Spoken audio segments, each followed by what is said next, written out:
What is going on, guys? It is your boy Bobby2K, and today I'm going to be bringing you guys a video on basically how to improve your offense in my team. Now, you guys actually really enjoy the defensive settings videos. Like, both videos have over 700 likes, and you guys killed the like goals and support goals on every one of those videos. So you guys have been asking me to make an offensive side to things and kind of help you guys improve your offense, because a lot of you guys in my streams say like, hey, like, you know, my defense is fine, it's just like I struggle to score, whether it's somebody's like off-balling me, stuff like that. So I'm gonna make a video on how to basically, you know, help you guys score and stuff like that. So real quick, before we hop into this video, let's try to get 100 likes on this video. You guys kill that goal every time. So if you guys can hit 700, I think we can hit 100 again.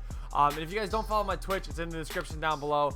We live stream all the time. If you guys need help going 12-0, hit me up on Twitter. I still do that for people. You guys know that. So yeah, just hit me up over there. But anyway, back to the video here. First thing I'm going to do is kind of give you guys some line of advice on what I do and what really works for me. Right away, you want a tall point guard, whether you're going to play somebody out of position or not. Magic Johnson is that player for me. I love Magic. He's a great player. Vince Carter, Granger are my wing players. I really enjoy them because they both have fast releases. I did just pick up Granger. It used to be Paul George, but either way, they both have fast releases, and having a fast release in my team is very important because you guys hear me talk about a baited release a lot in stream, and what a baited release is like Kobe's, where he can be wide open, but by the time you're going up with that shot, I can close out and it'll count as like a lightly contest or something like that, and you don't want that. So these two fast releases, that's really what you want. You like look at the bench again. Brandon Roy, tall point guard. My two wing players, both very fast releases. Now, my starting lineup, I do run small ball. I run Scottie Pippen here, and a lot of you guys tell me not to because he does get out rebounded a lot, and that is the case, but I'm willing to look past that. The reason why I like Scottie there is for more of defensive purposes. He's a great stretch forward. He runs the floor a lot. I like getting out in the break a lot, and having a stretch forward that can run fast is very important. And then a center, you want to make sure your center can shoot. A big thing about running this kind of offense, I'm going to show you guys, is make sure that your center can stretch the floor. So your bench, again, stretch center.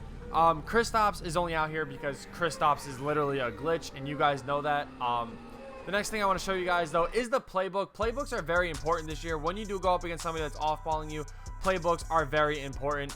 There's a lot of different ones you can go. I have two favorites, the Warriors and the Rockets. Both of them have a lot of three-point plays that are very convenient and very nice to run with. I just run the Warrior one because there's a few plays in there that I really do enjoy, but I know the Magic one is good. The Bucks one's really good for 5-outing and stuff like that. Real quick too, this isn't going to be a video on how to 5-out. I don't really believe in that. Coaching, I know a lot of people say like use D'Antoni because it improves your offense. My offense is better than my defense, I think, so I use a defensive coach. I just like Popovich a lot. So yeah, I'm gonna hop into a game and kind of show you guys these tips like in game. Alright, so we're actually going to be playing like a fellow YouTuber today. His name is JC130. You guys know he's one of my best friends. The link to his channel is down below. I do suggest going to check him out. He is a very consistent YouTuber. He's a little, you know, he's a little weird, but, you know, he is one of my good friends. And like I said, go check out his channel. His content is pretty nice. We're not playing a real game here, so I know it's play with friends. So I hope you guys don't get too mad at that. I can't play an unlimited game. I'm already 11-0 waiting for next month, so yeah, I kind of screwed myself over in that sense. But you guys obviously know the defensive settings videos I have. This is what I always do, just real quick, tight, and then go over, and then I just turn adaptive coaching engine. That is the most important one, but that's besides the point. We're not going to get into that. So, like I said, we're not playing a real game. I'm just going to show you guys some offensive sets. Now, I'm going to show you guys how to on-ball, or when somebody's on-balling against you versus off-balling. Right away, though, what a bum. What an actual bum for winning tip. The whole point was for him not to win tip. This man's actually trying to play. I thought we were playing a random game here, but okay. What a bum. What an actual bum, but all right. So, say your opponent scores first, whatever, right? First thing I do is I always set it to a 4-out-1 in. If you guys don't know how to do it, it's right on the D-pad. You hit L1, and then you hit R2, and it goes to a 4-out-1 in. This is nice because it does set up the pick-and-roll offense and pick-and-fade offense very nicely to get you a lot of open threes like that. Now, a lot of people, and like when I say a lot of people don't know how to properly defend that.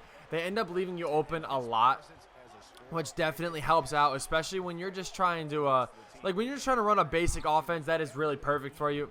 I can't believe that just went in, but seriously, it really does help out a pick and roll, pick and fade kind of offense. And honestly, when you do this constantly, it does throw opponents off. Because look, now he just switched.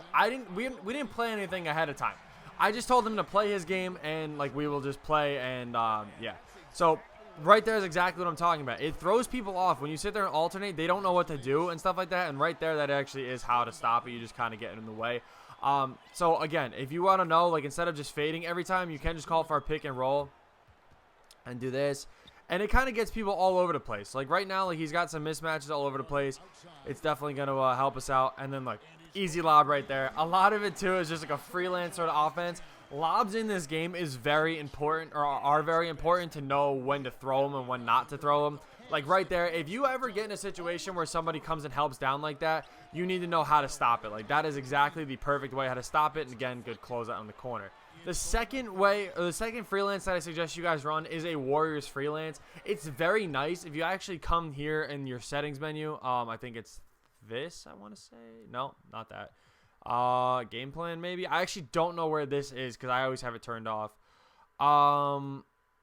Okay, so if you set this to all plays and then full, what actually happens is when you're running this freelance, it'll actually show you like what's going on the court. So okay, I thought they were going to do some sort of freelance here. Oh, right there. So perfect. He comes off that screen, and a lot of times you will get wide open from that. And like I said, a lot of the times you will get wide open threes, and that can actually really help your offense. What I like about running a freelance Warrior set is you actually do get a lot of threes. Like your guys constantly move. I think the only reason why it wasn't working that possession was because I was doing it mid possession, and that obviously doesn't help. But you can see, like, we're playing great defense out here. So again, you know, say you try to run a fast break, it doesn't work. Well, if you just come up and you're patient enough, that your actual guys will actually start running a proper offense. So like right here, you see they're doing a little bit of everything. And then again, right here, Granger's coming off the screen, wide open for a three. You're not going to knock down that shot every time, but running that freelance set does get you a lot of open shots. All right, I told them to start off-balling me to kind of help or show you guys like what to do. So when people do start off-balling, I instantly, what I actually do is I instantly switch it to a 4-out, 1-in.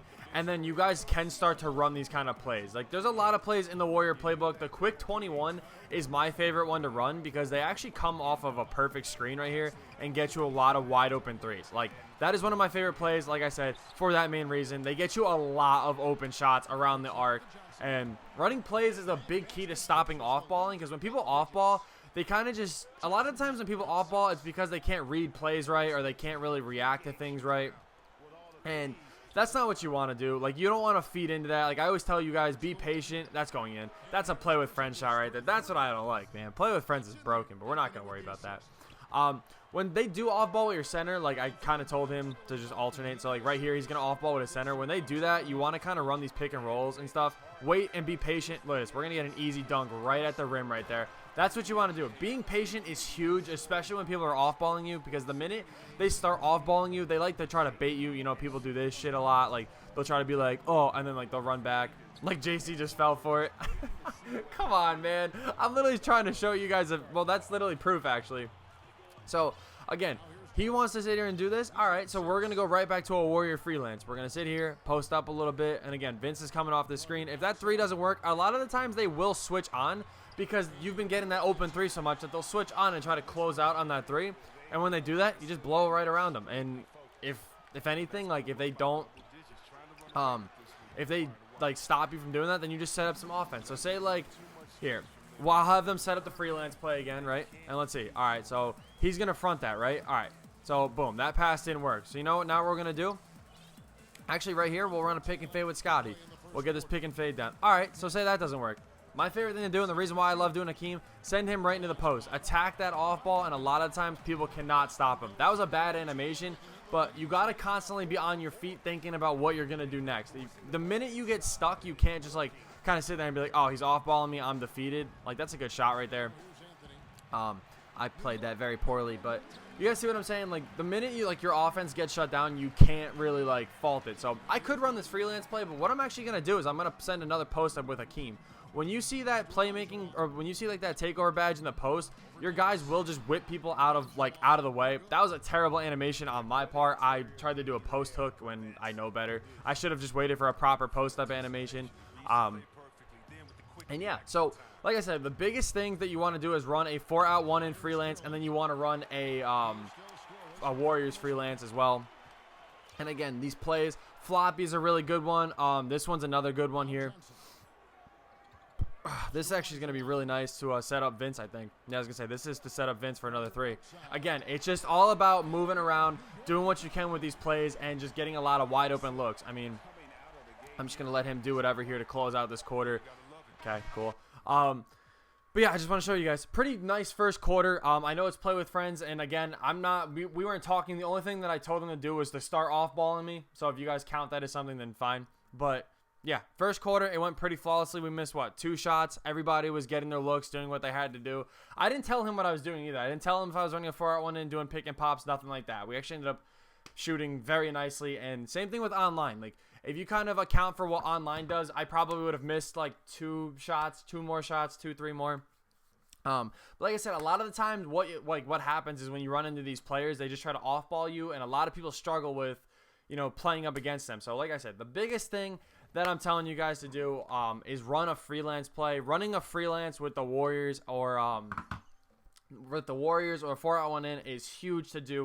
Playbooks, Warriors, Magic, Bucks, Rockets, all very good playbooks. I know they're pretty expensive. And then, like I said, having shooters with fast release is very important. Like, 2 out of the, or not even 2, like, I think 3 out of the 4 plays we ran was with Vince and Granger because of their fast releases and stuff like that. When they're coming around screens and if your opponent closes out on them and you're running low on time, like, it's kind of easy to green with them because their releases are so fast and they're kind of solid. It's just like a simple catch, and, you know, and it kind of helps out with scoring a lot. So let me know if this video helped you guys out a lot. This is my first time making an offensive video, so I hope I kind of covered everything. A lot of the times people run taller point guards, so it's hard to run, or it's kind of hard to say, like, hey, post up with Magic, and, like, Magic will do it. But if you're going up against a smaller point guard too, a lot of the times you can do post moves with Magic and score pretty easily.